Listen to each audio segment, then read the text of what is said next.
साफ भले ही दिखाई ना दे रहा हो, लेकिन शरीर पर पड़ती लाठियों की चोट से जो भयानक आवाज़ें निकल रही हैं उन्हें साफ सुना और महसूस किया जा सकता है। ये वीडियो यूपी के गाजीपुर के नौनहार थाने का है।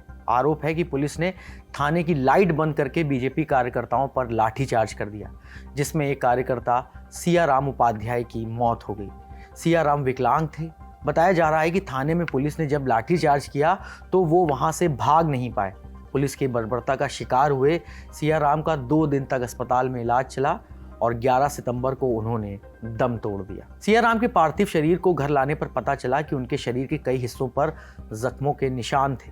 हमने भी वो तस्वीरें देखी हैं जिनमें सियाराम के शरीर का निचला हिस्सा काला पड़ गया था। गाइडलाइंस की वजह से हम आपको वो तस्वीरें नहीं दिखा सकते, लेकिन आपको अब ये बताते हैं कि बीजेपी कार्यकर्ता सियाराम उपाध्याय थाने किस लिए गए थे और उनकी मौत के बाद पुलिस कर्मियों पर क्या विभागीय कार्रवाई हुई है। आज तक से जुड़े विनय कुमार सिंह के मुताबिक 9 सितंबर को गाजीपुर के नौनहरा थाना क्षेत्र के 2 लोगों में बिजली के खंभे को लेकर विवाद हुआ था।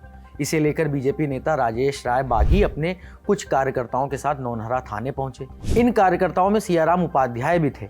रिपोर्ट के मुताबिक पुलिस अधिकारियों की मौजूदगी में थाने में दोनों पक्षों के बीच पंचायत हुई, लेकिन कोई हल नहीं निकला। आरोप ये भी है कि इसके बाद थाना अध्यक्ष ने सबको गाड़ी से जाने के लिए कहा। इस पर कुछ लोग थाने के अंदर धरने पर बैठ गए। आरोप है कि इसके बाद पुलिस ने थाने की लाइट काटकर बीजेपी कार्यकर्ताओं पर लाठीचार्ज कर दिया। ये वीडियो उसी लाठीचार्ज का है जो इस वक्त आप अपनी स्क्रीन पर देख पा रहे हैं। परिजनों का आरोप है कि पुलिस की इस पिटाई से सियाराम ने दम तोड़ दिया। पुलिस की पिटाई से बीजेपी कार्यकर्ता की मौत की खबर सुनकर बीजेपी के कई स्थानीय नेता सियाराम के परिजनों को सांत्वना देने पहुंचे।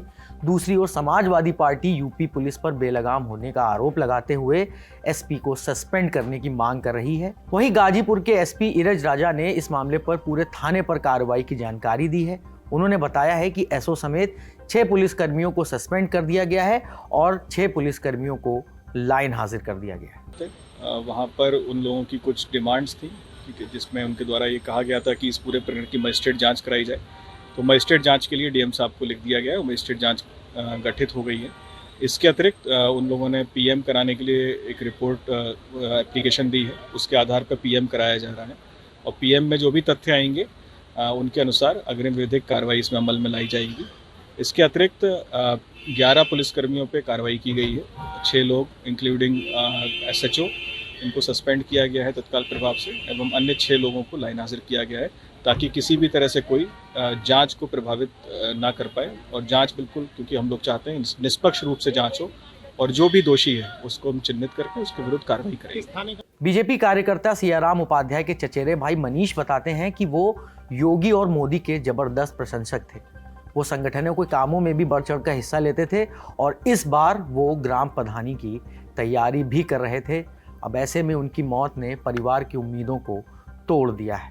बीजेपी नेता पीयूष राय ने इस बाबत एक्स पर पोस्ट किया है। उन्होंने कहा है कि मामला संज्ञान में लिया गया है। बीजेपी के किसी भी कार्यकर्ता के साथ अभद्रता बर्दाश्त नहीं की जाएगी। अब इस मामले पर जो भी अपडेट आएगा हम आप तक यूं ही पहुंचाते रहेंगे। मैं हूं नीरज और आप देखते रहिए दी लल्लन टॉक।